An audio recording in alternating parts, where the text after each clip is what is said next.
जंगल सुरक्षा पाई आदिवासी जंगल रक्षाबंधन उत्सव।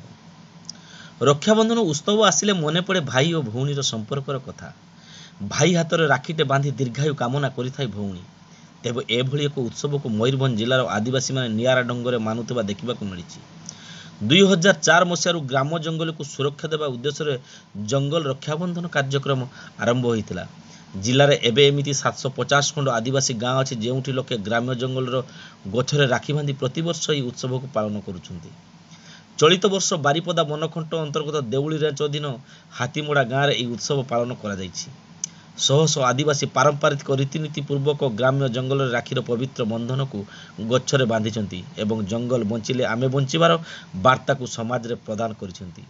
एही कार्यक्रम रे शिमिलीपालर व्याघ्र संरक्षण प्रकल्पर क्षेत्र निर्देशक प्रकाश चांद गगिनेनी जोगदे आदिवासी को यह परंपरा को प्रशंसा करते।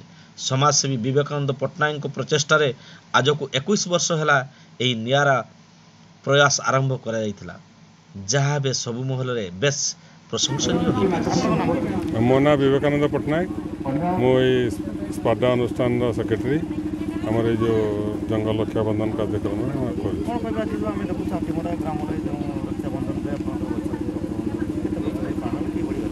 आमर हाथीमड़ा ग्राम 2004 मसीह जंगल रक्षाबंधन कार्यक्रम आरंभ करा एवं से समय मयूरभंज जिले में प्राय 300 गाँव में भी ये कार्यक्रम चली आज बर्तमान से जो कार्यक्रम आज 21 वर्ष में पदार्पण करी आज केवल मयूरभंज नुहे सारा भारत वर्ष में आज आप देखिए प्रत्येक अंचल प्रत्येक राज्य में कार्यक्रम हो जोटा मयूरभंज आरंभ